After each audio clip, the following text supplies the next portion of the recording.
They say love is blind, and that's the only explanation for how I ended up with this. This, my friends, is, or was, a Lamborghini Gallardo, a V10 masterpiece, the kind of car that turns heads and makes wallets cry. But right now, it looks like it lost a fight with time, gravity, and probably a family of raccoons. They say love is blind, and that's the only explanation for how I ended up with this.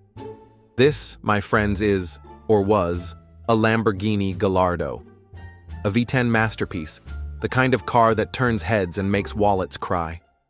But right now, it looks like it lost a fight with time, gravity, and probably a family of raccoons. Why did I buy it? Because I believe in second chances. Also, because I got it for a price that made me question its legality. Dirt, rust, and a suspicious smell I refuse to investigate. Cleaning this thing is like giving a spa day to a T-Rex fossil. But hey, progress is progress. Close-up of the V10 engine covered in grime. The engine, the heart of the beast. Right now, it's less of a heart and more of a tragic backstory. Cut to me trying to start it. Click, click, nothing. All right. New spark plugs, fresh oil, a few prayers to the car gods. Turning the key again. Roar. The engine coughs to life for a second, then sputters out. Okay. She wants to live. Me sanding down rust, applying primer, then painting. This part is like watching a bad haircut grow out. Awkward, patchy, and requiring more patience than I possess. Cut to me stepping back, admiring the fresh paint job, sleek, glossy, a deep metallic blue. Look at her, from scrap heap to showstopper. Now, all that's left is... Cut to the interior, cracked leather seats, broken buttons, general sadness. Oh, right.